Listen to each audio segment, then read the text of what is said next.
Welcome back to our channel. तो आज का हमारा कोड है BHDC 105, जिसका टाइटल है छायावादोत्तर हिंदी कविता। ये वीडियो आपके लिए बहुत ही इम्पॉर्टेंट होने वाला है, क्योंकि इसमें लास्ट 5 इयर्स के जितने भी मोस्ट इम्पॉर्टेंट PYQs हैं उसे पिक किए गए हैं। और यह वीडियो स्पेशली इग्नू के जो आने वाले एग्ज़ाम है जून और दिसंबर में, उनके लिए बनाया जा रहा है। और मैं 100% श्योर हूँ कि अगर आप इन सभी क्वेश्चंस के आंसर सही से याद करके जाओगे, पढ़ के जाओगे, तो अपने एग्ज़ाम में बहुत ही अच्छा मार्क्स अर्न करोगे। तो फुल एनर्जी के साथ चलिए दोस्तों, हम लोग वीडियो को स्टार्ट करते हैं और अपना एक के बाद एक क्वेश्चन को देखते हैं। तो जो हमारा क्वेश्चन है, इसमें फर्स्ट क्वेश्चन में कुछ हमें काव्यांश दिए रहे हैं, ठीक, और इनका हमें पहले संदर्भ के साथ व्याख्या करना है। मतलब इसके बारे में पहले बताना है और इसके बाद जो भी उसके वाक्यांश होंगे उनके मतलबों को हमें बताना है। जिसमें से हमारा पहला वाक्यांश है कि घन गरजे मन गरजे, छीती की छाती को लख जर्जर घन गरजे, एक शोध से घन गरजे जन गरजे। तो ये जो है ना, ये काव्यांश यहाँ पे एक लिया गया है, जो है घन गरजे जन गरजे, देख नास का तांडव बरबर, एक बोध से घन गरजे जन गरजे। तो इसका मतलब क्या, चलिए हम लोग आगे बढ़ते हैं, देखते हैं, क्योंकि ऐसे कविताएं पढ़ के तो हमें समझ आने से रहा। तो यह काव्यांश एक क्रांतिकारी एवं जागरूकता मूलक कविता से लिया गया है, जिसमें कवि समाज की जर्जर स्थिति और अन्याय के विरुद्ध जनशक्ति के उदय को व्यक्त करता है। तो ये जिस भी कविता से इस काव्यांश को लिया गया है, वो कविता बहुत ही क्रांतिकारी और जागरूकता मूलक कविता है, जिसमें कवि जो है अपने समाज की जो स्थिति है, जर्जर स्थिति, खराब स्थिति और जो अन्याय हो रहा है, उसके विरुद्ध जो जनशक्ति का उदय है उसको व्यक्त कर रहा है। अब हम आगे बढ़ते हैं और इसकी व्याख्या देखते हैं। तो इन पंक्तियों में कवि घन गरज मतलब बादलों का गरजना, मतलब घन गरजना, और जन गरजे मतलब जनता की आवाज़, इसके माध्यम से एक प्रभावशाली प्रतीक प्रस्तुत करता है।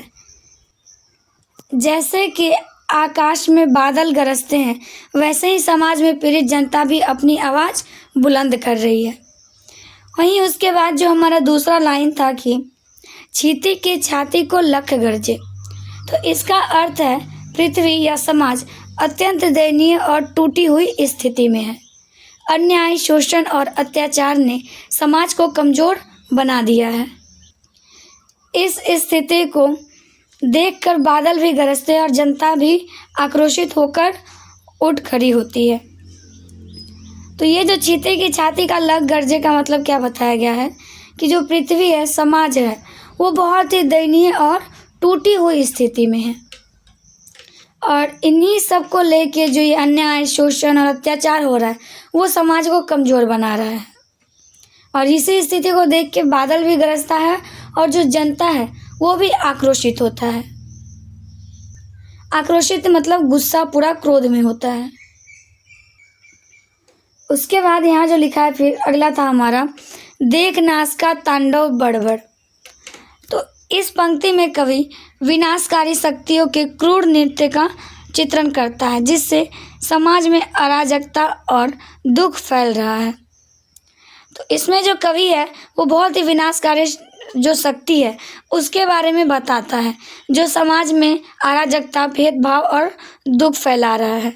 लेकिन एक शोध और एक बोध के माध्यम से यह संकेत दिया गया है कि जनता अब जागरूक हो रही है, अपने अधिकारों को समझ रही है और परिवर्तन करने के लिए तैयार है। अतः घन गरजे जन गरजे की पुनरावृत्ति इस बात को बल देती है कि प्राकृतिक और सामाजिक दोनों स्तरों पर एक क्रांति का वातावरण बन रहा है।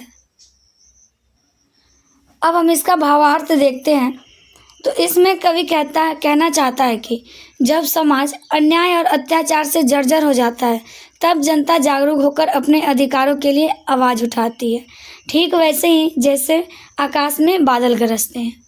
तो यहाँ कवि क्या कहना चाह रहा है कि जब भी समाज में अन्याय और अत्याचार, उससे जो समाज है वो बहुत जर्जर हो जाता है, बहुत ख़राब हो जाता है, तब वहाँ की जो जनता है, जो समाज के लोग हैं, वो जागरूक होकर अपने अधिकारों के लिए लड़ते हैं, आवाज़ उठाते हैं। ठीक वैसे ही जैसे कि बादल में जब आकाश में जब बादल गरजते हैं। उसके बाद हम बढ़ते हैं आगे अपना अगले काव्यांश की ओर। तो ये हमारा अगला काव्यांश है क्या? कई दिनों तक चूल्हा रोया, चक्की रही उदास। कई दिनों तक काली कुतिया सोई उसके पास। कई दिनों तक लगी भीत पर छिपकलियों की गश्त। कई दिनों तक चूहे भी हालत रही सिसक्त। तो इसका मतलब क्या है, चलिए देखते हैं। यह काव्यांश प्रसिद्ध जनवादी कवि नागार्जुन की कविता से लिया गया है। तो ये जो काव्यांश है वो किनके कविता से लिया गया? नागार्जुन के कविता से लिया गया है, जिसमें उन्होंने गरीबी, भुखमरी और सामाजिक विषमता का यथार्थ चित्रण किया है। और इस कविता में उन्होंने गरीबी, भुखमरी और जो समाज की विषमताएं हैं उनके बारे में चित्रण किया है, बताया है। अब हम देखते हैं, इसकी व्याख्या करते हैं और समझते हैं। तो इन पंक्तियों में कवि एक गरीब परिवार की दयनीय स्थिति का मार्मिक चित्र प्रस्तुत करता है। कई दिनों तक चूल्हा रोया, जिसका अर्थ है कि घर में कई दिनों तक खाना नहीं बना, यानी परिवार भूखा रहा। और चक्की रही उदास, तो इससे क्या तात्पर्य है कि अनाज न होने के कारण चक्की भी नहीं चली। तो यहाँ पे जो दो लाइन है, कई दिनों तक चूल्हा रोया, मतलब कई दिनों तक घर में खाना नहीं बना, और चक्की रही उदास का मतलब अनाज न होने के कारण चक्की भी नहीं चला। उसके बाद फिर है कि कानी कुतिया सोई उसके पास में। कवि उस घर की निर्धनता को और गहराई से दिखाया है, जहाँ एक लंगड़ी कुतिया भी उसी भूखे माहौल में पड़ी रहती है। भीत पर छिपकलियों की गश्त, इससे सुने और निर्जन घर का चित्र उभरता है, जहाँ जीवन की हलचल समाप्त हो गई है। तो कानी कुतिया सोई उसके पास का मतलब है कि जो घर है उसको और भी निर्धनता और बहुत भी गहराई से दिखाया गया, जहाँ पे एक जो लंगड़ी कुतिया है वो भी उस भूखे माहौल में पड़ी रहती है, वो भी वहीं पे रहती है। और जो घर होता है बहुत ही सूना सूना होता है और निर्जन घर जैसा होता है, लाइक कि जैसा कुछ है ही नहीं, यहाँ पे कुछ घर में रौनक ही नहीं है, इस प्रकार से। आगे फिर चूहों की भी हालत रही सिसक, जिससे स्पष्ट होता है कि घर में इतना अभाव है कि चूहे जो सामान्यतः अनाज खाते हैं उन्हें भी कुछ नहीं मिला। तो कवि इन पंक्तियों के माध्यम से यह बताना चाहता है कि गरीबी और भूखमरी किस हद तक मानव को प्रभावित करती है। तो इसमें हम लोगों ने क्या जाना कि जो गरीबी के बारे में जाना, भूखमरी के बारे में जाना, और देखा कि किस प्रकार से वो जो है लोगों के जीवन को प्रभावित करती है। और ये भी नहीं बल्कि केवल मनुष्य नहीं, उसके आसपास के वातावरण। अब ये जो हमारा काव्यांश है, आदमी का स्वप्न है वह बुलबुला जल का है, आज उठता है और फिर फूट जाता है, किंतु फिर भी धन्य ठहरा आदमी ही तो बुलबुलों से खेलता कविता बनाता है। इसका क्या अर्थ है, चलिए देखते हैं कि ये काव्यांश जो है महान राष्ट्र कवि रामधारी सिंह दिनकर की कविता से लिया गया है। इसमें कवि ने मानव जीवन, उसके स्वप्न और सृजनशीलता पर प्रकाश डाला है। तो इसमें जो कवि है वो मानव जीवन, उसके स्वप्न और जो उसकी सृजनशीलता है उनके बारे में बताए हैं। अब हम इसकी व्याख्या देखते हैं। इन पंक्तियों में कवि मनुष्य के स्वप्न को, प्रकृति को जल के बुलबुले के समान बताता है। आदमी का स्वप्न है वह बुलबुला जल का है, जिसका अर्थ है कि मनुष्य के सपने बहुत ही क्षणभंगुर होते हैं, जैसे पानी के बुलबुले जो अभी बनते हैं और फिर अगले ही क्षण फूट जाते हैं। तो यहाँ कवि क्या बोलते हैं कि जो मनुष्य का सपना है, जो हमारा सपना है, उसे जल के बुलबुले के समान बताते हैं। और फिर वो ये भी कहते हैं कि जो उनका सपना है वो जैसे जो हमारा बुलबुला होता है तुरंत बनता है और तुरंत फूट जाता है, वैसे ही वो सपना को बताते हैं कि हमारा सपना तुरंत वैसे होता है और फिर क्षण भर में ही फूट जाता है। आज उठता और कल फिर फूट जाता। इसी अस्थिरता को स्पष्ट करती है। जीवन में इच्छाएं और सपने बार बार जन्म लेते हैं और नष्ट होते हैं, लेकिन कभी यहाँ निराशा नहीं बल्कि मनुष्य की महानता को उजागर करता है। किंतु फिर भी धन्य ठहरा आदमी ही तो। इसमें वो कवि कहता है कि इस क्षण भंगुर सपनों के बावजूद मनुष्य महान है। बुलबुलों से खेलता, कविता बनाता, जिससे तात्पर्य है कि मनुष्य अपनी कल्पना और सृजनशीलता के माध्यम से इन नश्वर सपनों को भी सुंदर अभिव्यक्ति में बदल देता है। वह जीवन की नश्वरता के बावजूद कला, साहित्य और रचना करता है। तो इसका भाव अर्थ क्या हुआ सिंपल लैंग्वेज में, कि कवि का ये संदेश है कि यद्यपि मनुष्य के सपने क्षणिक होते हैं, मतलब कम टाइम के लिए होते हैं, फिर भी उनकी जो सृजनात्मक शक्ति है उसे महान बनाती है, क्योंकि वह इन्हीं अस्थायी अनुभवों से सुंदर रचनाएं करता है। और फिर उसी से क्या होता है, भले ही हम लोग वो जो हमारा सपना होता है वो छोटे टाइम के होता है, बहुत कम टाइम के लिए होता है, लेकिन कहीं ना कहीं उसी अस्थायी अनुभव से हम सुंदर रचनाएं भी करते हैं। अब अगला काव्यांश हमारा, द्वीप हैं हम, यह नहीं शाप, यह अपनी नियति है, हम नदी के पुत्र हैं, बैठे नदी के क्रोध में, वह बृहद भूखंड से हमको मिलाती है और वह भूखंड अपना पितर है। इसका क्या मतलब है? तो ये जो काव्यांश है प्रसिद्ध आधुनिक हिंदी कवि अज्ञेय की कविता से लिया गया है। इसमें कवि ने मानव अस्तित्व, व्यक्तित्व और समाज के संबंध को प्रतीकात्मक रूप में व्यक्त किया है। तो ये काव्यांश जो है अज्ञेय की कविता से लिया गया है और इसमें कवि मानव के अस्तित्व, उसके व्यक्तित्व और समाज के संबंध को चित्रित करता है, उसके बारे में बताता है। आगे देखते हैं हम अब व्याख्या। तो इन पंक्तियों में कवि द्वीप या टापू को मनुष्य का प्रतीक मानता है। द्वीप है हम, जिसका अर्थ है हर व्यक्ति अपने आप में अलग और विशिष्ट है। कवि यह स्पष्ट करता है कि यह अलगाव कोई शाप नहीं बल्कि मनुष्य की स्वाभाविक नियति है। यह नहीं है शाप, यह एक अपनी नियति है। हम नदी के पुत्र हैं, बैठे नदी के क्रोध में। इसमें नदी को समाज या जीवन धारा प्रतीक माना गया है। मनुष्य इसी समाज में जन्म लेता है और उसी के बीच रहता है।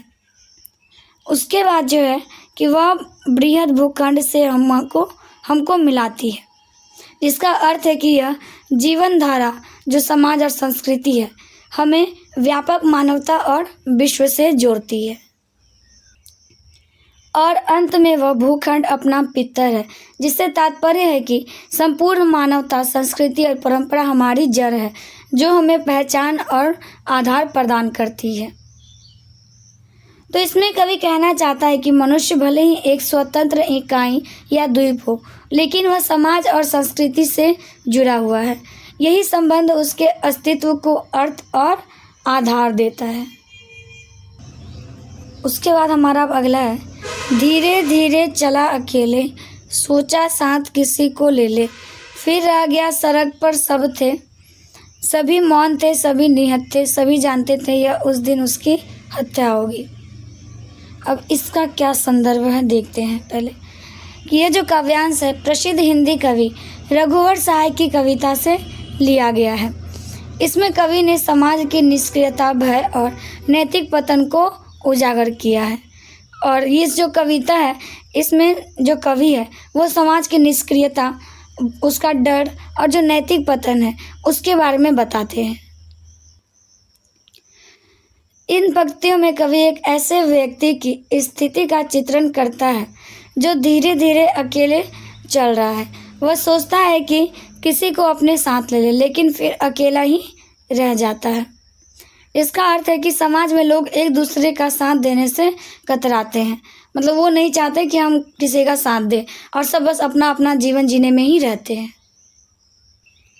सड़क पर सब थे, सभी मौन, सभी निहत्थे थे। तो यहाँ कवि कहता है कि लोगों की उपस्थिति तो है, लेकिन वो चुप है, निष्क्रिय है और किसी अन्याय के खिलाफ खड़े होने का साहस नहीं रखते हैं। सभी जानते थे यह उस दिन उसकी हत्या होगी। तो इस पंक्ति में समाज की संवेदनहीनता और कायरता का चरम रूप सामने आता है। मतलब लोगों को पहले पता होता है कि उस व्यक्ति के साथ अन्याय होने वाला है, फिर भी वो कुछ नहीं करते। तो कवि का संदेश यह है कि समाज की चुप्पी और डर अन्याय को बढ़ावा देते हैं। यदि लोग मिलकर अन्याय के खिलाफ खड़े ना हो तो निर्दोष व्यक्ति अकेला पड़ जाता है और उसका विनाश निश्चित हो जाता है। तो इसमें कवि क्या कहता है कि जो समाज है उसका चुप रहना और उसका डर अन्याय को और ज़्यादा बढ़ाता है। अगर कोई लोग अन्याय के खिलाफ खड़ा भी होता है और वो निर्दोष है, लेकिन वो अकेला पड़ जाता है क्योंकि उसका साथ नहीं देता, जिससे उस व्यक्ति का विनाश हो जाता है। उसके बाद अब हमारा अगला काव्यांश है कि शिव जी की तीसरी आंख से निकली हुई महाज्वाला में घृत मिश्रित सूखी समिधा शम, कामदेव जब भस्म हो गया रति का क्रंदन सुन आंखों से, तुमने ही तो दृग धोए थे, कालिदास सच सच बतलाना, रति रोई या तुम रोए थे। इसका क्या मतलब है? तो ये जो काव्यांश है प्रसिद्ध हिंदी कवि नागार्जुन की कविता से लिया गया है। इसमें कवि ने कालिदास और पौराणिक प्रसंग के माध्यम से संवेदना और काव्य सृजन के संबंध को व्यक्त किया है। इन पंक्तियों में कवि उस पौराणिक कथा का उल्लेख करता है जिसमें शिव की तीसरी आंख से निकली अग्नि में कामदेव भस्म हो जाते हैं। तो इसमें कवि जो है एक पौराणिक कथा का उल्लेख करता है जिसमें शिव जी का जब तीसरा आंख निकला और उसमें से जो अग्नि निकला उससे कामदेव जो है वो भस्म हो जाते हैं। घृत मिश्रित सूखी समिधा सम, जिसका अर्थ है कि कामदेव उस अग्नि में ऐसे जल गए जैसे घी से भीगी हुई सूखी लकड़ी तुरंत जल जाती है। वहीं फिर इसके बाद रति के विलाप का मार्मिक चित्रण प्रस्तुत किया गया है। उसके दुख क्रंदन को सुनकर कवि कालिदास से प्रश्न करता है, क्या रति रो रही थी या वास्तव में तुम स्वयं रो रहे थे? और जब जो रति रोती है और उसके दुख को देखकर सुनकर जो कवि कालिदास है, मतलब जो कवि है वो कालिदास से प्रश्न करता है कि रति रो रही थी या सही में तुम रो रहे थे। यहाँ कवि यह संकेत देता है कि सच्चा कवि दूसरों के दुखों को केवल देखता ही नहीं बल्कि उसे गहराई से अनुभव करता है। वह उस पीड़ा को अपनी पीड़ा बना लेता है और उसी से उसकी कविता जन्म लेती है। तो कवि का संदेश है कि सच्चा साहित्यकार अत्यंत संवेदनशील होता है।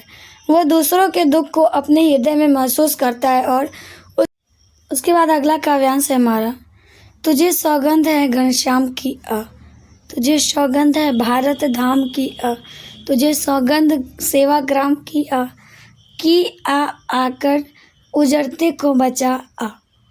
इसका क्या अर्थ है? तो पहले ये जो काव्यांश है यह रामधारी सिंह दिनकर की देशभक्तिपूर्ण कविता से लिया गया है। इसमें कवि ने राष्ट्र की रक्षा और पुनर्निर्माण के लिए आह्वान किया है। अब हम इसकी व्याख्या करते हैं। तो इन पंक्तियों में कवि भावपूर्ण पुकार करता है, तुझे सौगंध है घनश्याम की आ। तो यहाँ पे जो घनश्याम है उसका अर्थ कृष्ण जी से है जो धर्म और नीति के प्रतीक है। इसी प्रकार भारत धाम देश की पवित्र भूमि का प्रतीक है और सेवाग्राम राष्ट्र सेवा एवं त्याग की भावना को दर्शाता है। कवि इन सब की सौगंध देकर किसी व्यक्ति या फिर जो जनता है उसको पुकार रहा है कि वह आए और देश को बचाए। और यहाँ पे जो लास्ट में एक पंक्ति लिखा था, आकर उजड़ते को बचा, तो इस पंक्ति में देश की दयनीय स्थिति का चित्रण है जो संकट या पतन की ओर बढ़ रहा है। कवि की यह पुकार अत्यंत भावुक और प्रेरणादायक है, जिसमें वह लोगों के हृदय में देशभक्ति, कर्तव्य बोध और ज्ञान की भावना को जगाना चाहता है। तो कवि इस कविता के अनुसार बहुत ही एक भावुक और प्रेरणादायक संदेश देता है और वह सभी लोगों के हृदय में देशभक्ति, कर्तव्य बोध और त्याग की भावना को जगाना चाहता है। कवि कहना चाहता है कि धर्म, राष्ट्र और सेवा की शपथ लेकर हमें अपने देश की रक्षा और उत्थान के लिए आगे आना चाहिए, ताकि उसे विनाश से बचाया जा सके। यह वह विश्वास नहीं जो अपनी लघुता में भी कांपा, यह पीड़ा जिसके गहराई को स्वयं उसी ने नापा। कुत्सा, अपमान, अवज्ञा के धुंधवाते कड़वे तम में, यह सदा द्रवित चीर जागरूक अनुरुक्त नेत्र उलंब बाहु, यह चीर अखंड अपनापा। इसका क्या अर्थ है ये देखते हैं। पहले देखते हैं कि ये किसने लिखा है। तो इसके जो रचनाकार है इस काव्यांश के, वो है अज्ञेय।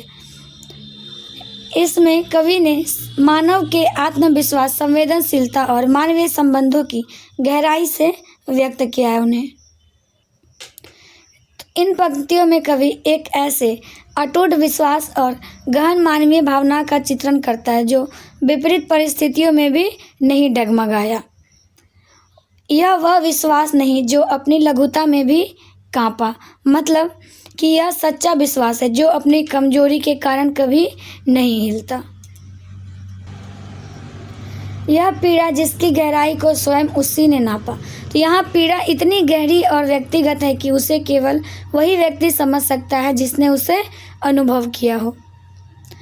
कुत्सा, अपमान, अवज्ञा के धुंधवाते कड़वे तम में, इन शब्दों में इसके माध्यम से कवि समाज की नकारात्मकता, अपमान और उपेक्षा का चित्र खींचता है, मतलब उसके बारे में बताता है। ऐसे अंधकारमय वातावरण में भी यह भावनाएं जीवित रहती है। यह सदा द्रवित चीर जागरूक अनुरुक्त नेत्र उलंब बाहु, इन पंक्तियों में स्नेह, करुणा और अपनत्व का भाव प्रकट होता है। यह एक ऐसा दृश्य है, ऐसा हृदय है जो हमेशा संवेदनशील, जागरूक और दूसरों के प्रति प्रेम से भरा रहता है। अंत में चीर अखंड अपनापा से कवि बताता है कि यह अपनत्व और प्रेम कभी समाप्त नहीं होता, बल्कि सदा स्थायी और अटूट रहता है। तो एट द एंड इसका मतलब क्या हुआ इस काव्यांश का? इसमें कवि का संदेश है कि सच्चा विश्वास और अपनापन कठिन परिस्थिति में भी अडिग रहता है। अपमान और पीड़ा के बावजूद मानवीय संवेदनाएं और प्रेम कभी समाप्त नहीं होती, बल्कि और अधिक गहरे हो जाते हैं। उसके बाद अगला है, तुम्हारे साथ रहकर अक्सर मुझे लगता है कि असमर्थताओं से नहीं, संभावनाओं से घिरे हैं। हम दीवार में द्वार बन सकता है, हर दीवार में द्वार बन सकता है और हर द्वार से पूरा का पूरा पहाड़ गुजर सकता है। तो इसके संदर्भ में यह जो काव्यांश है प्रसिद्ध हिंदी कवि रघुवीर सहाय के कविता से लिया गया है। इसमें कवि ने मानवीय संबंधों, विश्वास और सकारात्मक सोच की शक्ति को व्यक्त किया है। अब हम इसकी व्याख्या को देखते हैं। इन पंक्तियों में कवि कहता है कि किसी प्रिय व्यक्ति, लाइक जो आपके दोस्त होते हैं या साथी होते हैं, उसके साथ रहने पर उससे जीवन के प्रति एक नया दृष्टिकोण मिलता है। तुम्हारे साथ रहकर अक्सर मुझे ऐसा लगता है। यह पंक्ति बताता है कि संगति का प्रभाव व्यक्ति के विचारों पर पड़ता है, मतलब जैसे व्यक्ति के साथ रहोगे आप, वैसे आपके विचार होंगे। कि हम असमर्थताओं से नहीं, संभावनाओं से घिरे हुए। तो कवि ये कहते हैं, उनका यह आशय है इस लाइन से कि जीवन में सीमाएं नहीं है, बल्कि अवसर अधिक है। यह एक सकारात्मक और आशावादी सोच को दर्शाते हैं। उसके बाद हर दीवार में द्वार बन सकता है। यहाँ दीवार बाधाओं का प्रतीक है और द्वार समाधान का। तो जो दीवार है वो क्या, बाधा है, और द्वार क्या है, समाधान। कवि कहना चाहता है कि हर समस्या का कोई ना कोई हल अवश्य होता है और हर द्वार से पूरा का पूरा पहाड़ गुजर सकता है। तो यह एक अतिशयोक्ति अलंकार है जो दर्शाता है कि यदि दृष्टिकोण सकारात्मक हो तो असंभव कार्य भी संभव हो जाता है।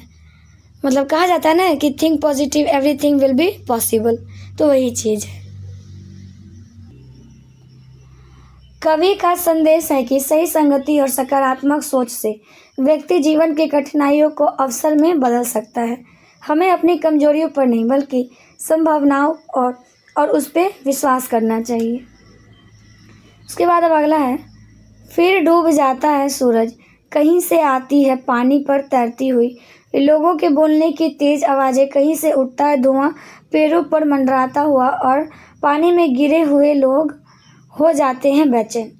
तो ये जो काव्यांश है आधुनिक हिंदी कविता की धारा से लिया गया, जिसमें कवि ने प्रकृति के दृश्य के माध्यम से मानव जीवन की बेचैनी और सामाजिक यथार्थ को व्यक्त किया है।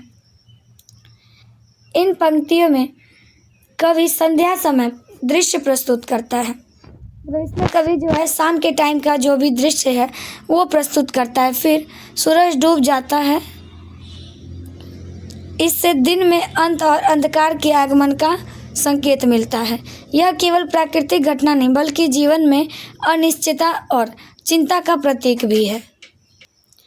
पानी पर तैरती हुई लोगों के बोलने की तेज आवाज़ें, यह पंक्ति वातावरण के हलचल और अशांति को दर्शाती है। आवाज़ों का पानी पर तैरना एक अजीब सी बेचैनी और अस्थिरता को प्रकट करता है। कहीं से उठता है धुआं पेड़ों पर मंडराता हो, और ये जो दृश्य है किसी संकट, अशांति या अनहोनी की ओर संकेत करता है। धुआं अक्सर भय और विनाश का प्रतीक होता है और पानी से घिरे हुए लोग हो जाते हैं बेचैन। अंतिम पंक्ति में लोगों की असुरक्षा और घबराहट स्पष्ट दिखाई देता है। वे चारों ओर से घिरे हुए हैं और स्थिति पर उनका नियंत्रण नहीं है।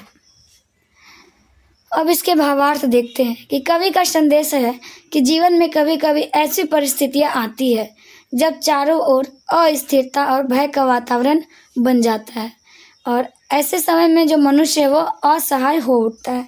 मतलब हमारे लाइफ में भी कभी कभी ऐसे सिचुएशन आते हैं, चारों ओर से प्रॉब्लम्स आती है, तो उस टाइम हम भी ऐसा लगता है हमें भी कि हमारे साथ कोई नहीं है, हम बहुत बेचैन हो जाते हैं।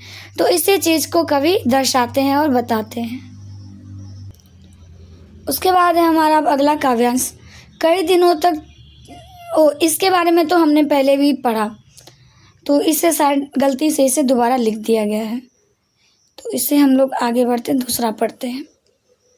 तो हमारा अब दूसरा है, स्वर्ग का सम्राट को जाकर खबर कर दे, रोज ही आकाश चढ़ते जा रहे हैं वे, रोकिए जैसे बने इन स्वप्न वालों को, स्वर्ग की ही ओर बढ़ते आ रहे हैं। इसका अब क्या अर्थ है? तो यह काव्यांश महाराष्ट्र कवि रामधारी सिंह दिनकर की कविता से लिया गया है। उनकी कविताओं में क्रांतिकारी चेतना, परिश्रम और मानव शक्ति का गौरवपूर्ण चित्रण मिलता है।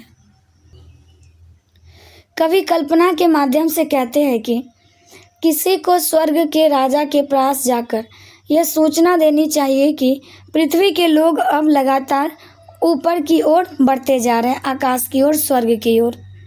ये स्वप्न वाले लोग वे हैं जो बड़े सपने देखते हैं और उन्हें पूरा करने के लिए निरंतर प्रयास करते हैं। कवि चेतावनी देता है कि इन लोगों को रोको, क्योंकि अपने साहस, परिश्रम और संकल्प के बल पर स्वर्ग तक पहुंचने की क्षमता रखते हैं। तो इसमें जो कवि कहना चाहता है कि कोई जाके जो स्वर्ग के राजा इंद्र है उनके पास जाकर सूचना दो कि अब जो लोग हैं वो धरती से लगातार पृथ्वी से ऊपर की ओर बढ़ते जा रहे हैं और उन्होंने ऐसे सपने देख लिए हैं जिसको पूरे करने के लिए वो निरंतर प्रयास किए जा रहे हैं। इस काव्यांश में मनुष्य की असीमित क्षमता, ऊंचे सपने और इन्हें साकार करने की दृढ़ इच्छा शक्ति का उत्साहपूर्ण चित्रण किया गया है। नेक्स्ट हमारा, निकल गली से तब हत्यारा आया, उसने नाम पुकारा, हाथ तौल कर चाकू मारा, छूटा लोहू का फव्वारा। कहा नहीं था उसने आखिर उसकी हत्या होगी, भीड़ ठेल कर लौट गया वह, मरा पड़ा है रामदासिया। इसका अब क्या मतलब है? तो प्रस्तुत काव्यांश आधुनिक हिंदी कविता के महत्वपूर्ण कवि रघुवीर सहाय की कविता रामदास से लिया गया है। तो ये जो कविता है एक हिंदी कविता है, रामदास कविता, जिसके रचनाकार है कवि रघुवीर। इस कविता में कवि ने समाज की संवेदनहीनता और भीड़ की निष्क्रियता का तीखा चित्रण किया है। कवि बताते हैं कि एक हत्यारा गली से निकल कर आता है और रामदास का नाम पुकारता है। वह पहले से तैयार होकर चाकू मारता है, जिससे खून फव्वारे की तरह बह निकलता है। यह हत्या अचानक नहीं बल्कि सोच समझकर की गई थी। फिर भी किसी ने उसे रोकने का प्रयास नहीं किया। हत्या करने के बाद वह व्यक्ति भीड़ को ठेलते हुए आराम से चला जाता है और रामदास जो है वहीं मरा पड़ा रह जाता है। भीड़ केवल दर्शक बनी रहती है, कोई हस्तक्षेप नहीं करता, न ही किसी प्रकार की संवेदना दिखाता है। तो इस काव्यांश में समाज की निष्क्रियता, भय और संवेदनहीनता को उजागर किया गया है। कवि यह संदेश देते हैं कि जब समाज अन्याय के विरुद्ध खड़ा नहीं होता तो अपराधी निर्भय होकर अपराध करते हैं और निर्दोष लोग मर जाते हैं उसमें। तो इस कहानी में बेसिकली हुआ क्या कि एक आदमी था रामदास, बाहर से कोई आदमी आया और वो पूरी तैयारी में आया, मतलब लोग देखे, और फिर उसने क्या किया, रामदास को मारा। और भीड़ वहाँ पे इकट्ठा था, लोग देख रहे थे क्या क्या हो रहा था, लेकिन किसी ने उसे नहीं रोका। उस आदमी ने, उस हत्यारा ने रामदास को चाकू मारा और उसके बाद वहाँ से उसी भीड़ में से निकला, फिर भी कोई कुछ नहीं बोला। तो हमें यह चीज़ जानना सीखना बहुत आवश्यक है कि हम अन्याय के विरुद्ध खड़ा हो जाए। अगर हम उसके विरुद्ध नहीं होते तो जो अपराधी है उनके मन से डर हट जाता है, वो और भी ज़्यादा अपराध करते हैं और उसके वजह से जो निर्दोष लोग हैं वो मारे जाते हैं। तो हमारा काव्यांश ख़त्म होता है। अब हम क्वेश्चंस की ओर बढ़ते हैं। तो हमारा पहला क्वेश्चन है, अब हिंदी कविता के इतिहास में प्रगतिवाद का क्या महत्व है, उदाहरण सहित स्पष्ट कीजिए। तो इसमें हमें बताना है कि हमारी जो हिंदी कविता उसके इतिहास में जो प्रगतिवाद है उसका क्या महत्व है। तो चलिए देखते हैं। हिंदी कविता के विकास क्रम में प्रगतिवाद एक महत्वपूर्ण और परिवर्तनकारी साहित्य आंदोलन के रूप में उभरा। तो यह एक प्रकार से क्या था, बहुत ही महत्वपूर्ण और परिवर्तनकारी साहित्य आंदोलन। 1930 के दशक में इसकी शुरुआत हुई और प्रगतिशील लेखक संघ के गठन के बाद इसे संगठित रूप मिला।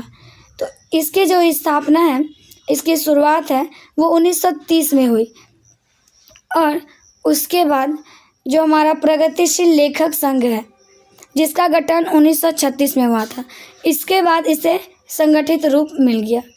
इसका उद्देश्य साहित्य को समाज के यथार्थ से जोड़ना और उसे जनहित का माध्यम बनाना था। प्रगतिवाद ने छायावाद की कल्पनात्मक और व्यक्तिवादी प्रवृत्ति से हटकर समाज यथार्थवाद को केंद्र में रखा। इस धारा के कवियों ने गरीबी, शोषण, वर्ग संघर्ष, किसान मजदूर की समस्याएं और स्त्री पीड़ा को अपनी रचनाओं का विषय बनाया। तो ये जो प्रगतिवाद है उसने जो सामाजिक चीज़ें हैं उसे केंद्र में रखा और कवियों ने अपनी जो कविता है, उनकी जो रचनाएं हैं, उसमें गरीबी, शोषण और जो संघर्ष कर रहे हैं किसान मजदूर, उनकी समस्याएं, उसके बाद स्त्री की पीड़ा, उनको जो है अपना रचना का एक विशेष भाग बना लिया। प्रमुख कवियों में नागार्जुन, त्रिलोचन, केदारनाथ, अग्रवाल आदि शामिल हैं। उदाहरण के लिए नागार्जुन की अकाल और उसके बाद कविता में भूखे और अभाव का सजीव चित्रण मिलता है, जो प्रगतिवाद की जनपक्षधरता को दर्शाता है। तो यहाँ पे एग्जाम्पल के लिए नागार्जुन की रचना जो है एक अकाल और उसके बाद, इस कविता में भूख और उसके अभाव का बहुत ही सजीव चित्रण मिलता है, उसके बारे में बहुत ही डिटेल में बताया गया है, जो इसका प्रगतिवाद का बहुत ही अच्छा उदाहरण है। प्रगतिवाद का सबसे बड़ा योगदान यह है कि इसने हिंदी कविता को जनजीवन से जोड़ा, सामाजिक चेतना को जागृत किया और साहित्यिक को परिवर्तन का औजार बना लिया।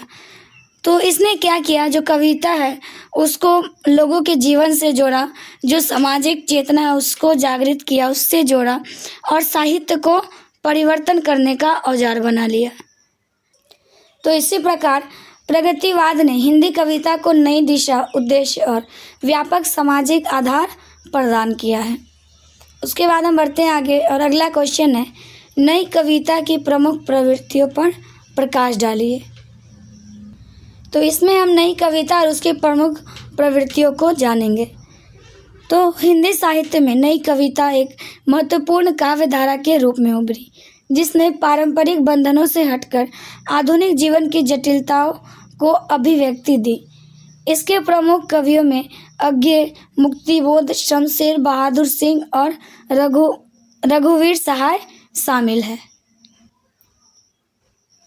अब देखते हैं इसकी मुख्य प्रवृत्तियाँ, जिसमें से पहला है व्यक्तिवाद और आत्मानुभूति।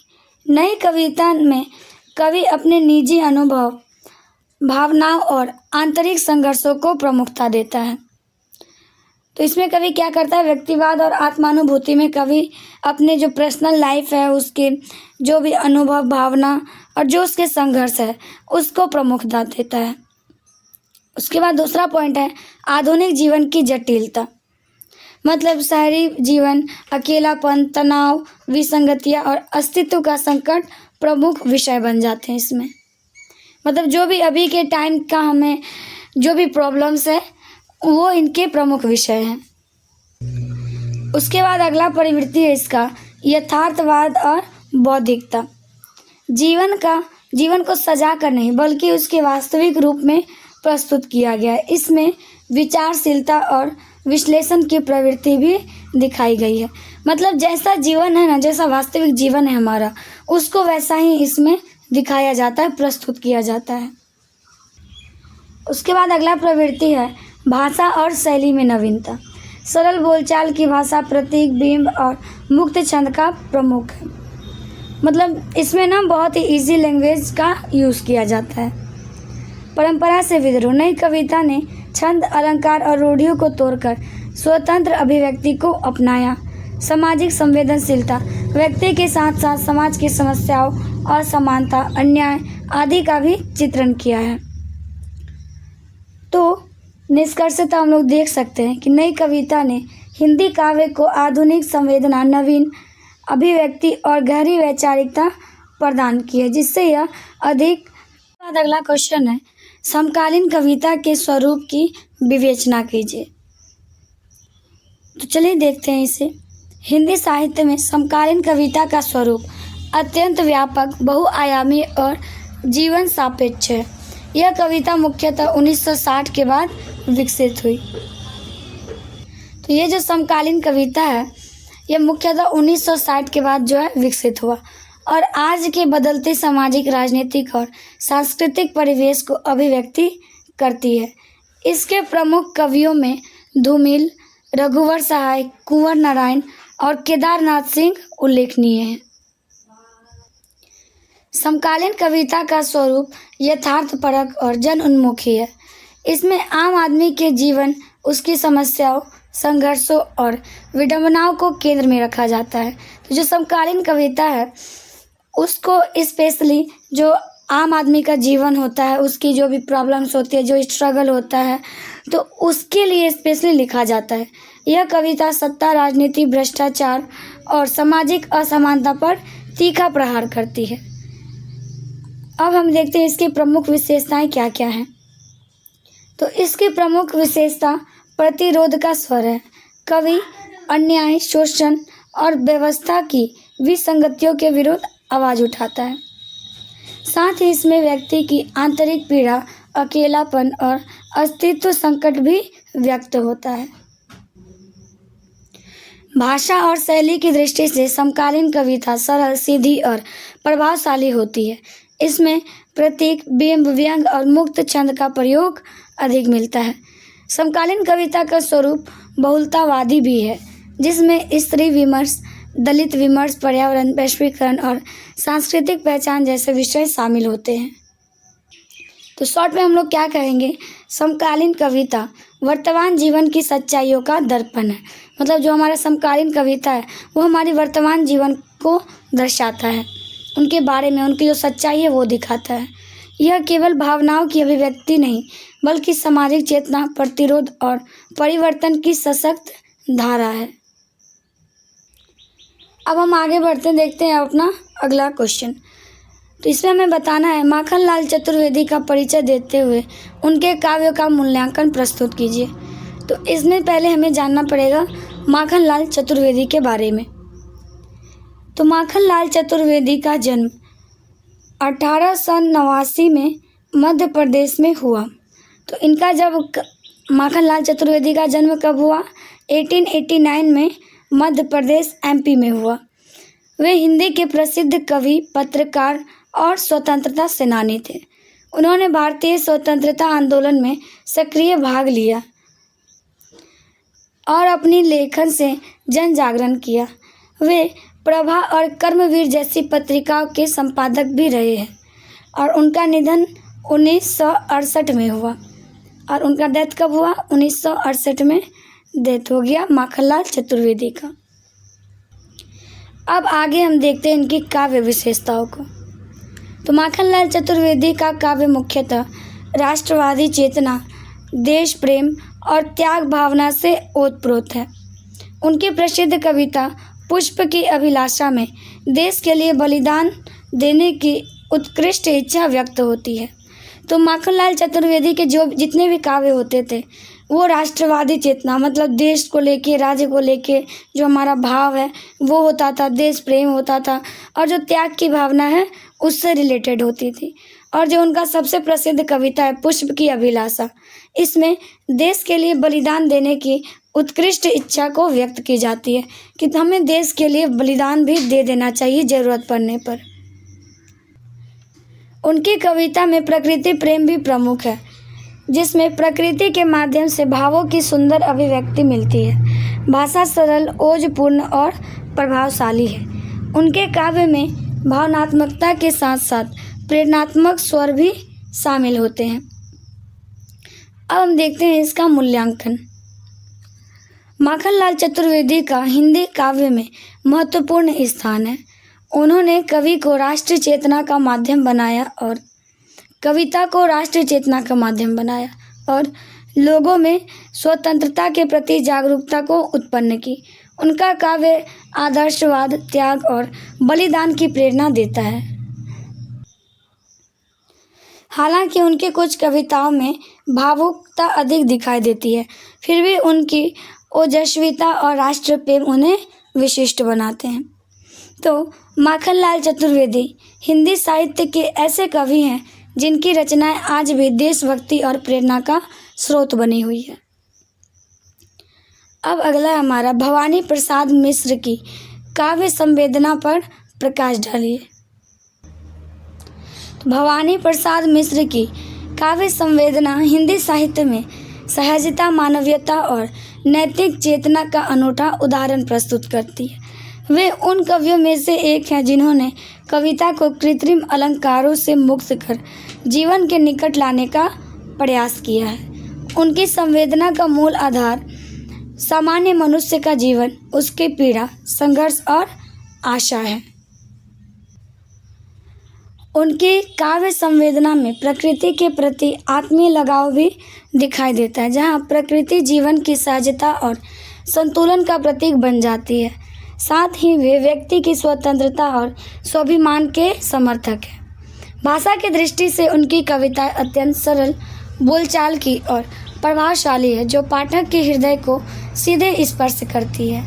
इस प्रकार उनकी काव्य संवेदना जीवन सत्य, मानवीय मूल्यों और सहज अभिव्यक्ति का उत्कृष्ट समन्वय है। अब हम आगे बढ़ते हैं और इसमें हमारा सर्वेश्वर दयाल सक्सेना के अभिव्यंजना शिल्प को साधारण रेखांकित कीजिए। तो सर्वेश्वर दयाल सक्सेना के काव्य का अभिव्यंजना शिल्प हिंदी की नई कविता को एक स्पष्ट पहचान देती है। उनका शिल्प अत्यंत सहज, प्रतीकात्मक, व्यंग्यपूर्ण तथा प्रभावोत्पादक है। उनके माध्यम से वे गहरी सामाजिक और मानवीय संवेदनाओं को व्यक्त करते हैं। सबसे पहले उनकी अभिव्यक्ति में सरल और बोलचाल की भाषा का प्रयोग मिलता है। वे जटिल विचारों को भी सामान्य शब्दों में प्रस्तुत करते हैं, जिससे कविता आम पाठकों तक सहज पहुंचती है। उदाहरण के रूप में उनकी कविताओं में दैनिक जीवन की भाषा सीधे रूप में दिखाई देती है। मतलब वो क्या करते हैं, वो बहुत ही सरल भाषा और जो बोलचाल की भाषा है वो यूज़ करते हैं अपनी रचनाओं में। और फिर दूसरा है कि उनके काव्य में प्रतीक और बिंबों का सशक्त प्रयोग है। वे साधारण वस्तुओं के माध्यम से गहरे अर्थ व्यक्त करते हैं, जैसे भेड़िए या कुत्ता जैसे प्रतीकों के जरिए समाज की क्रूरता और भय को उभारते हैं। अब तीसरा है, उनका शिल्प व्यंग और विडंबना से युक्त है। वे सामाजिक विसंगतियों और राजनीतिक पाखंड पर तीखा प्रहार करते हैं। उनकी कवियों में व्यंग के माध्यम से यथार्थ को उजागर करने की अद्भुत क्षमता होती है। अंततः उनका अभिव्यंजना शिल्प सहजता, प्रतीकात्मकता, व्यंग और यथार्थ के समन्वय में से निर्मित है, जो उनकी कविताओं को गहन अर्थवत्ता और व्यापक प्रभाव प्रदान करता है। इसी प्रकार अब हम आगे बढ़ते हैं। रघुवर सहाय की राजनीतिक और स्त्री दृष्टि पर अपने विचार प्रस्तुत कीजिए। तो इसमें हमें बताना है कि जो रघुवर सहाय की राजनीतिक दृष्टि और स्त्री दृष्टि थी, उसे हम अपनी भाषा में बताएं कि वो कैसी थी, क्या थे उनके विचार, या फिर जो उनकी दृष्टिकोण थे राजनीति और स्त्री को लेके, उन्हें बताना है। तो रघुवर सहाय हिंदी के प्रमुख समकालीन कवि हैं, जिनकी कविता में राजनीतिक चेतना और स्त्री दृष्टि अत्यंत सशक्त रूप में अभिव्यक्त होती है। उनकी राजनीतिक दृष्टि गहरे यथार्थ बोध से जुड़ी होती है। वे सत्ता, लोकतंत्र और व्यवस्था की विसंगतियों को उजागर करते हैं। उनकी कविताओं में आम आदमी की असहायता, भय और शोषण का चित्रण मिलता है। वे दिखाते हैं कि किस प्रकार लोकतांत्रिक व्यवस्था भी व्यक्ति की स्वतंत्रता को सीमित कर देती है। उनकी कविता सत्ता के दम, राजनीतिक पाखंड और सामाजिक अन्याय के खिलाफ एक सशक्त प्रतिरोध बनकर उभरती है। इसके साथ ही उनकी स्त्री दृष्टि भी अत्यंत संवेदनशील और यथार्थपरक है। वे स्त्री को केवल सौंदर्य के रूप में नहीं, बल्कि एक स्वतंत्र व्यक्तित्व के रूप में देखते हैं। उनकी कविताओं में स्त्री की सामाजिक स्थिति, उसके दमन और उसकी आंतरिक पीड़ा का मार्मिक चित्रण मिलता है। वे पितृसत्तात्मक समाज की मानसिकता पर प्रश्न उठाते हैं और स्त्री की स्वतंत्रता व गरिमा का समर्थन करते हैं। उनकी रचनाओं में स्त्री की छवि एक संघर्षशील, सजग और आत्मसम्मान से युक्त व्यक्ति के रूप में उभरती है।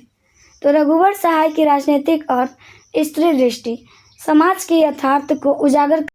अगला है, हिंदी कविता में अज्ञेय के महत्व की चर्चा कीजिए। तो इसमें हम जानेंगे कि हमारा जो हिंदी कविता है उसमें अज्ञेय का क्या भूमिका रहा है। तो अज्ञेय हिंदी कविता के ऐसे बहुआयामी रचनाकार हैं जिन्होंने आधुनिक कविता को नई दिशा, दृष्टि और शिल्प प्रदान किया है। उनका महत्व विशेष रूप से प्रयोगवाद और नई कविता के प्रवर्तक के रूप में स्वीकार किया जाता है। सबसे पहले अज्ञेय ने हिंदी कविता को व्यक्तिवाद और आत्मानुभूति की ओर मोड़ा। उन्होंने कवि की आंतरिक अनुभूति, संवेदना और स्वतंत्र अभिव्यक्ति को महत्व दिया, जिससे कविता अधिक आत्मकेंद्रित और गहन बन गई।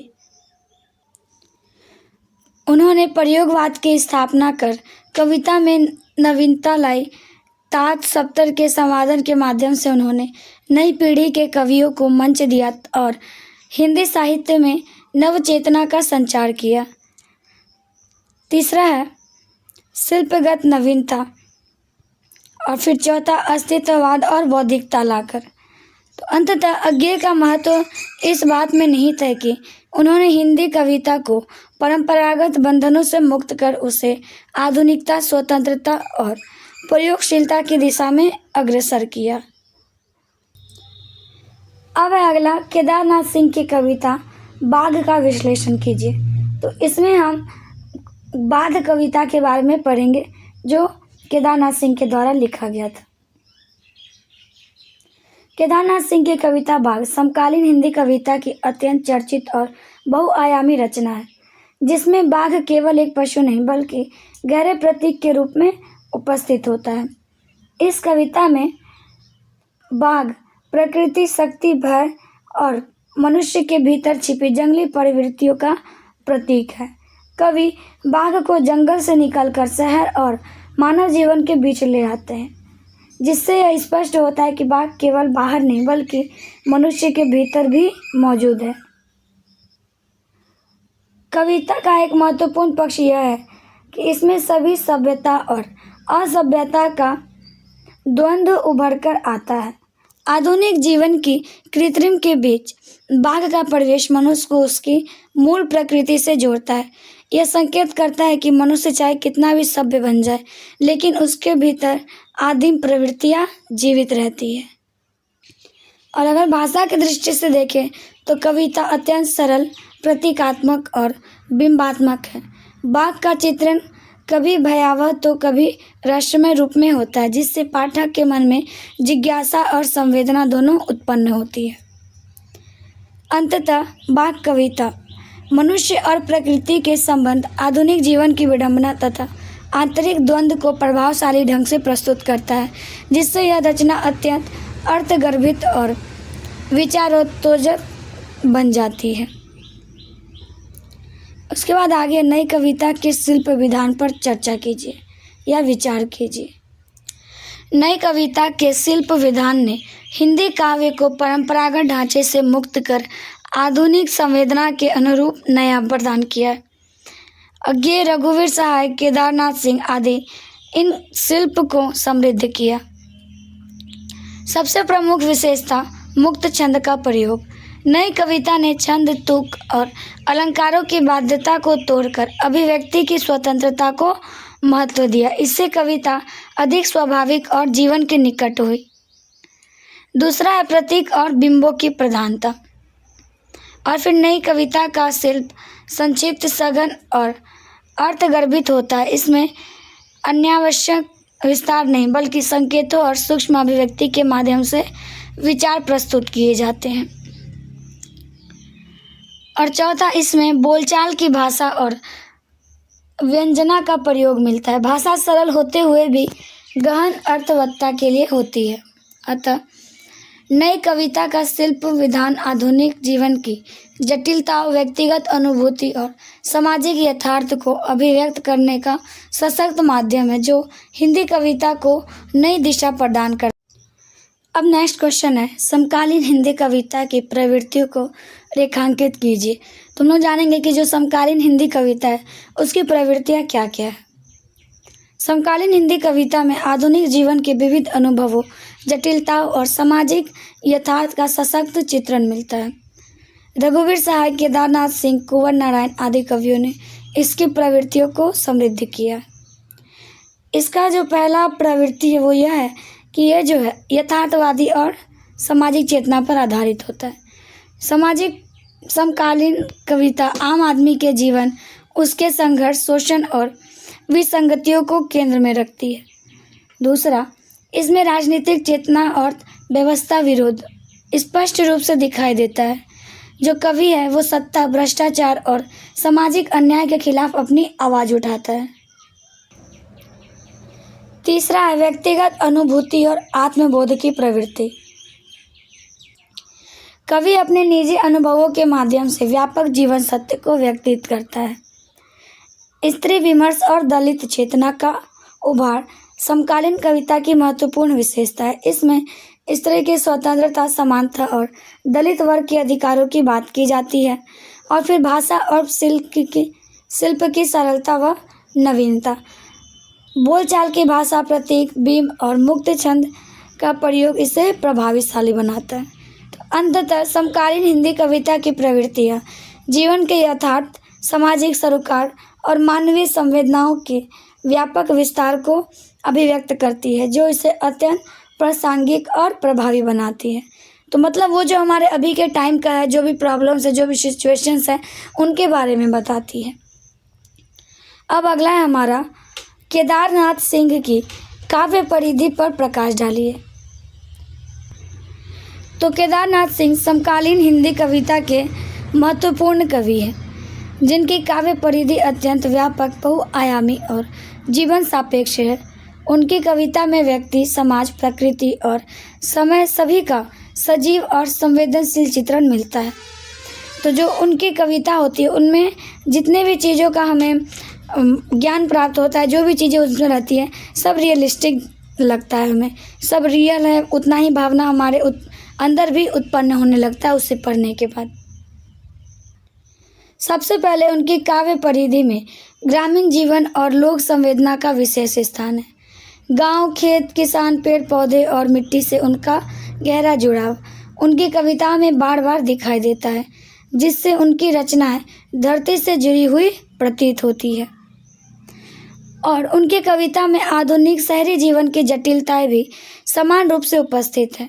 वे बदलते समय, विस्थापन, अकेलापन और मानवीय संबंधों में आई दूरी को मार्मिक ढंग से प्रस्तुत करते हैं। उसके बाद उनकी काव्य परिधि में प्रकृति के प्रति गहरा अनुराग है। वे भाषा और शिल्प में नवीनता के लिए भी प्रसिद्ध हैं। और फिर अंततः केदारनाथ सिंह की काव्य परिधि में मानवीय संवेदना, सामाजिक यथार्थ, प्रकृति प्रेम और समय बोध का सुंदर समन्वय मिलता है, जो उनकी कविता को व्यापक और प्रभावशाली बनाता है। उसके बाद है अगला क्वेश्चन, हिंदी कविता के विकास में अज्ञेय के योगदान को रेखांकित कीजिए। इसमें हमें बताना है कि जो हिंदी कविता का विकास है, उसमें अज्ञेय ने क्या योगदान दिया है। अज्ञेय हिंदी कविता के विकास में अत्यंत महत्वपूर्ण भूमिका निभाने वाले कवि, संपादक और चिंतक रहे हैं। उन्होंने आधुनिक हिंदी कविता को नई दिशा, दृष्टि और शिल्प प्रदान किया। सबसे पहले अज्ञेय ने प्रयोगवाद के प्रवर्तक के रूप में हिंदी कविता को परंपरागत बंधनों से मुक्त किया। उन्होंने छंद, भाषा और विषय वस्तु में नवीन प्रयोगों को प्रोत्साहित किया, जिससे कविता अधिक स्पष्ट, स्वतंत्र और आधुनिक बनी।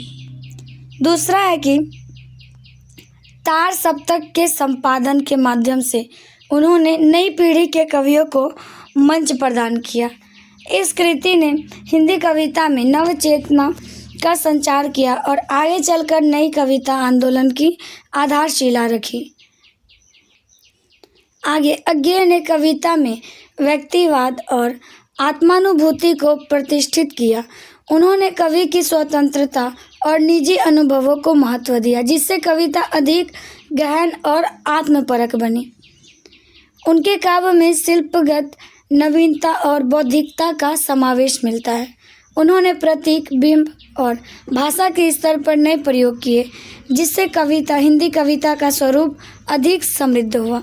तो अंततः अज्ञेय का योगदान इस रूप में महत्वपूर्ण है कि उन्होंने हिंदी कविता को आधुनिक संवेदना, स्वतंत्रता, चिंतन और प्रयोगशीलता की दिशा में अग्रसर किया, जिससे उनका व्यापक विकास संभव हुआ। आई होप आप लोगों को अच्छे समझ आ रहा होगा।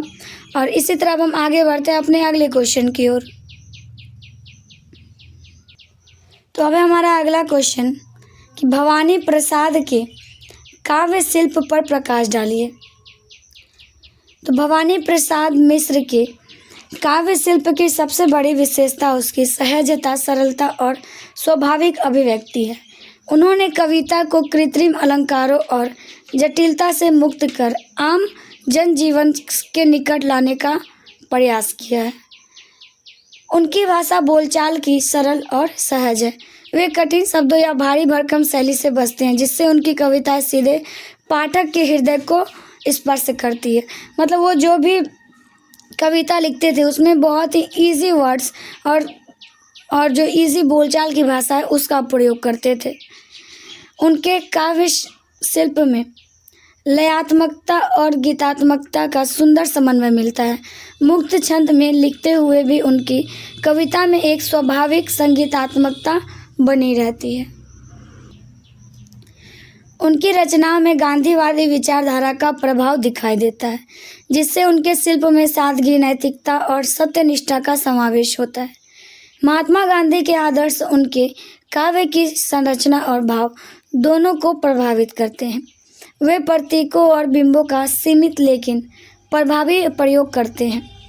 तो अंततः भवानी प्रसाद मिश्र का काव्य शिल्प सहज भाषा, लयात्मकता, नैतिकता और जीवन के यथार्थ के सुंदर समन्वय का उदाहरण है, जो उनकी कविताओं को सरल होते हुए भी अत्यंत प्रभावशाली बनाता है।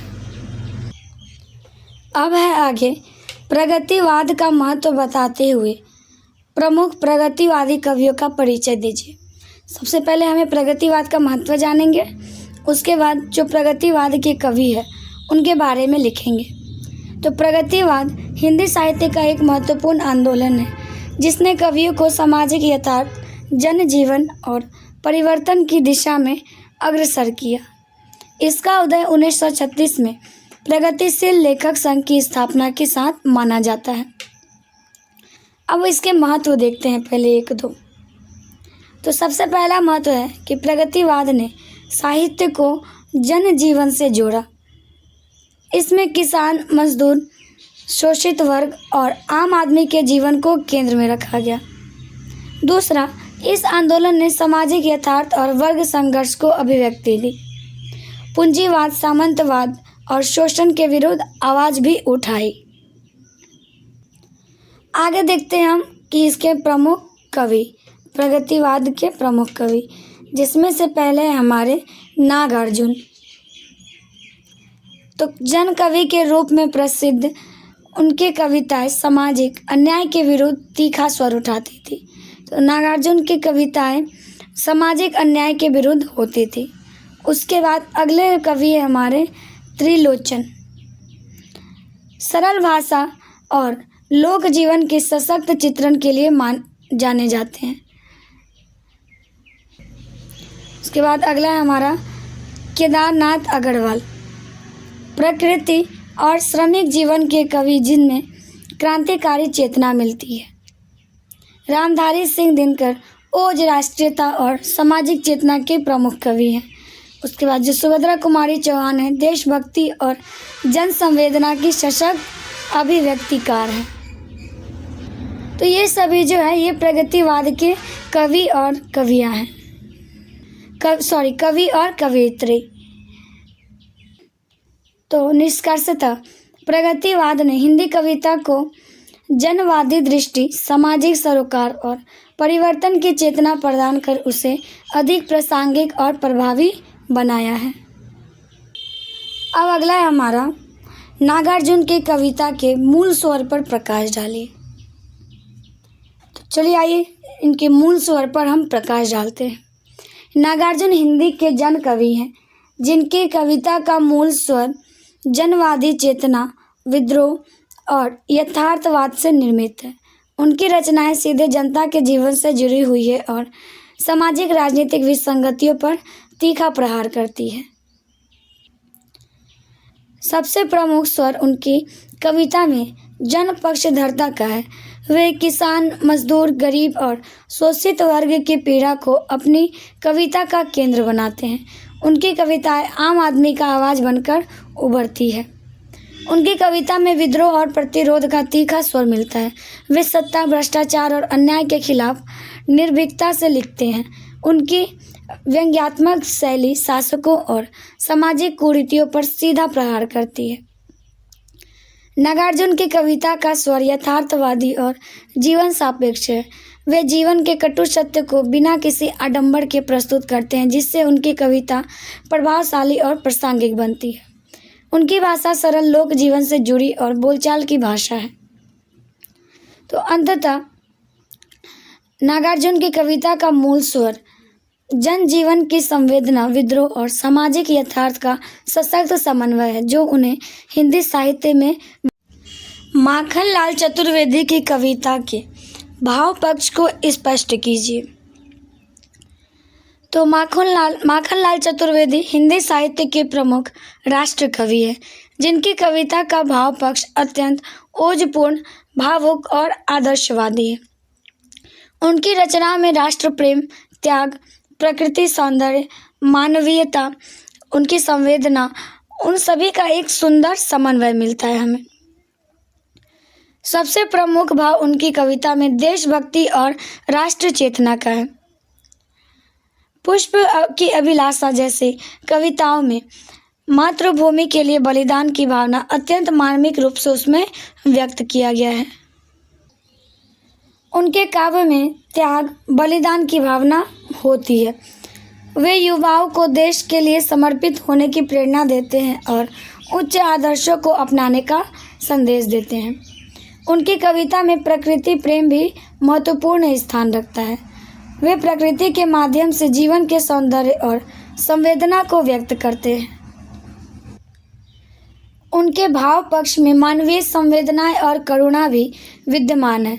वे समाज के दुख दर्द को समझते हैं और सहानुभूति भी प्रकट करते हैं। तो अंततः माखनलाल चतुर्वेदी की कविता का भाव पक्ष राष्ट्र प्रेम, त्याग, आदर्शवाद और फिर मानवता से ओतप्रोत है, जो पाठकों में प्रेरणा और जागरूकता उत्पन्न करते हैं। तो हमारे जितने भी क्वेश्चंस थे, आंसर्स थे, वो यहीं ख़त्म होते हैं। आई होप आप लोगों को सब कुछ अच्छे से समझ आ गया होगा। वीडियो के लास्ट तक बने रहने के लिए आप लोगों का बहुत बहुत धन्यवाद। और वीडियो अच्छी लगी हो लाइक, शेयर और सब्सक्राइब ज़रूर करें।